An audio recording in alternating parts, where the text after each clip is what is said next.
अस्सलाम वालेकुम वीवर्स, कैसे हैं। उम्मीद करती हूँ आप सब खैरियत से होंगे। अल्लाह के फजलो करम से मैं भी खैरियत से हूँ। आज हम बनाएंगे फ़ालसे की चटनी, जो कि बनाना बहुत ही आसान है। तो फ़ालसे की चटनी बनाने से पहले जो लोग मेरे चैनल पर नए हैं, प्लीज़ मेरे चैनल को सब्सक्राइब करें, लाइक करें, शेयर करें और बेल आइकन ज़रूर प्रेस करें ताकि नए नोटिफिकेशन आपको बर वक्त मिलते रहें। तो चले फिर देखते हैं फ़ालसे की चटनी किन किन चीज़ों से बनती है और कैसे बनती है।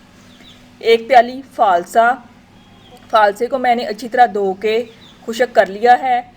हाफ़ प्याली चीनी आप टेस्ट के मुताबिक कम या ज़्यादा कर सकते हैं। हाफ़ प्याली पानी, 1 टेबलस्पून सिरका। अब हम इन तमाम चीज़ों को एक पतीली में डाल देंगे।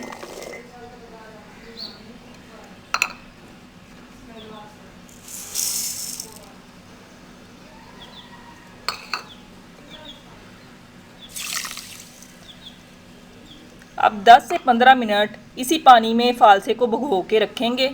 10 से 15 मिनट कंप्लीट हो चुके हैं। चीनी ने अपना पानी छोड़ दिया है।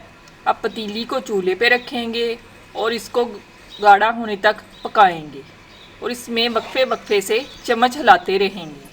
माशाल्लाह चटनी को अच्छे से उबाल आ रहे हैं। अब इसमें हम डाल देंगे 1 टेबलस्पून सिरका।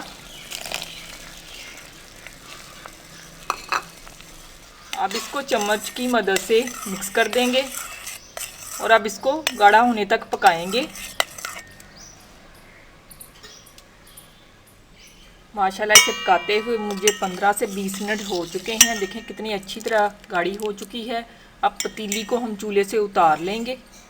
माशाल्लाह देखें कितनी मज़े की बनी है फ़ालसे की चटनी। तो ये थी हमारी आज की रेसिपी देसी फूड लाइन में। अगर पसंद आए तो कमेंट्स में ज़रूर बताएं। मेरे चैनल को सब्सक्राइब करें, लाइक करें, शेयर करें और इसके साथ मैं आपसे इजाज़त चाहती हूँ। अल्लाह हाफिज़।